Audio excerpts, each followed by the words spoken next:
Hello everyone. This presentation is about race, class, and gender and how the concept has evolved over the years. The concept of race, class, and gender has shifted because of a better understanding of people's equal worth, market change, religion, state and federal laws, civil and women's rights movement. These factors played a huge role in changing people's minds. More recently, the media have helped create awareness and sympathy across ethnic, gender, and financial divide. In order to better understand how this shift occurred, we're going to explore these terms or these concepts separately. First, we're going to look at race, starting from the time of slavery, where people were treated in the worst possible way, to the abolition and then the reconstruction. The concept of race was used in many ways. White people use a biological difference to justify their actions of buying human beings, transporting them through abominable conditions for months to work into their plantations. And one fact to illustrate that would be Alexandra Falconbridge account of the slave trade. From the time of their arrival to the ships to their departure, which is usually near 3 months, scarce a day passes without some Negroes being purchased and carried on board, sometimes in small and sometimes in large groups. The whole number taken on board depend in a great measure on circumstances. In a voyage I once made, our stock of merchandise was exhausted in the purchase of about 380 Negroes, which was expected to have procured 500. So basically, people were purchased from their home without their consent and transported under abominable conditions on a boat, stuck together, and then brought all the way to America. Many of them would die before reaching here. And then once they here, they work on the plantations of the white masters. According to the Digital History chapter on abolition by the late 1850s, a growing number of Northerners were convinced that slavery posed an intolerable threat to free labor and civil liberties. And some of the reasons that led to that would be, among others,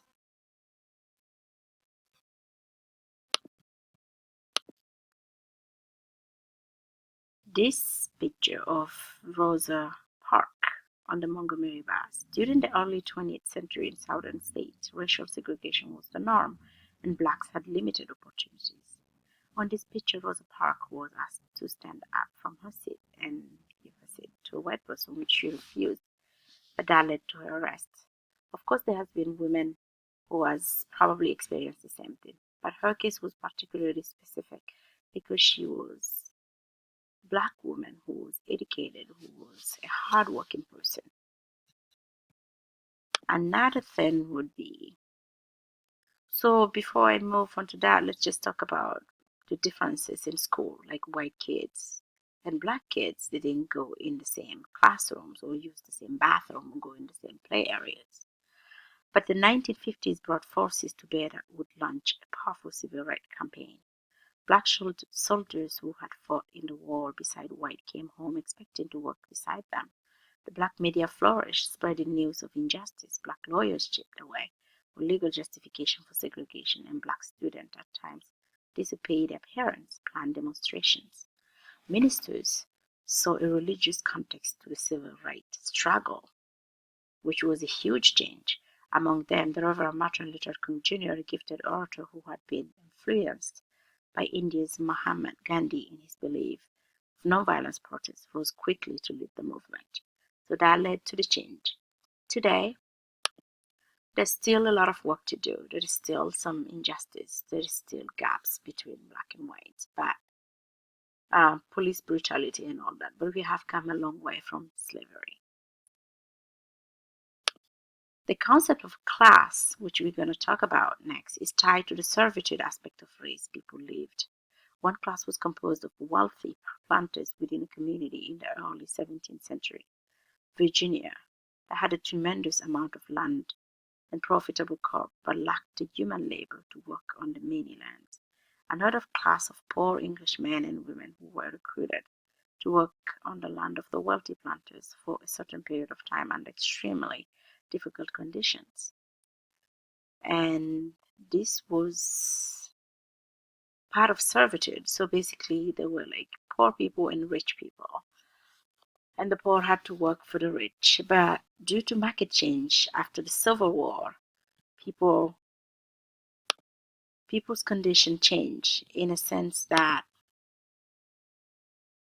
for instance, before the Civil War, married women property laws were concerned with equity, focusing on appropriate pleading. I'm sorry, not that one. So basically, about class will be after the Civil Rights War, and then market change and the Industrial Revolution. People started coming together, and the changes gave other people more jobs. So rich people became richer, and poor people's situations improved. Society became more open with the 19th century when state began enacting married women's property law based on my secondary source from American Women.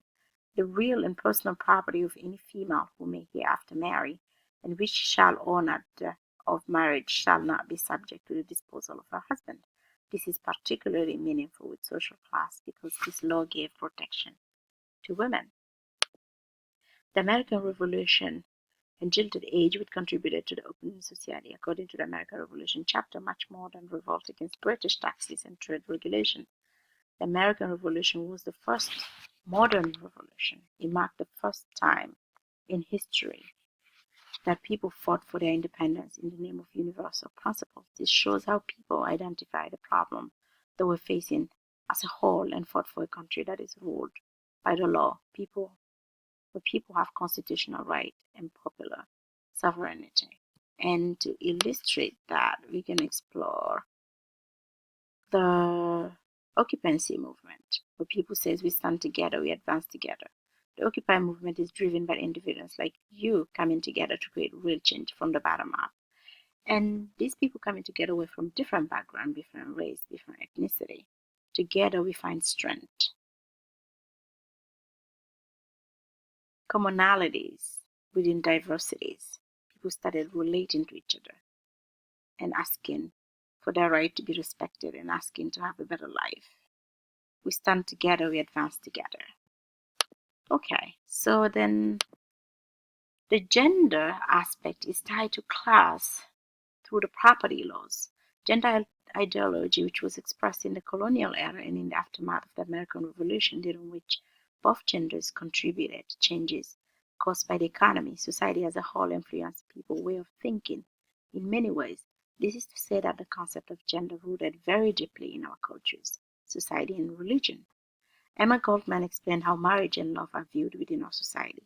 Women are conditioned to think that their lives have no meaning without being married, therefore depending on a man. Church and society condemn women who live outside those boundaries. And if we look at this from infancy, according to Emma, almost the average girl is told that marriage is her ultimate goal, therefore her training and education must be directed towards that end. However, because of education, diversity, and many changes within our society, women aspire to more than getting married. They want to be educated, travel the world, take jobs that used to be men's only, and better yet, earn their own living.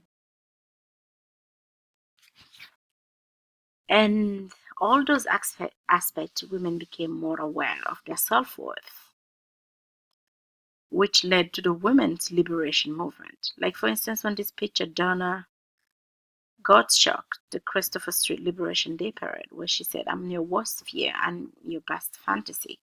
So people came together to manifest and to ask to be heard.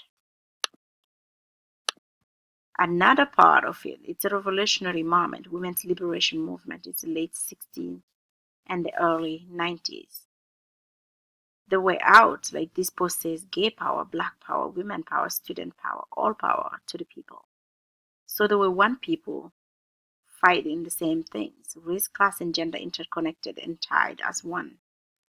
And before I close, like the revolution and the women's movement and many things about the shift in gender led people to be more open to other things, shut off gay and lesbians' right or existence. Thank you.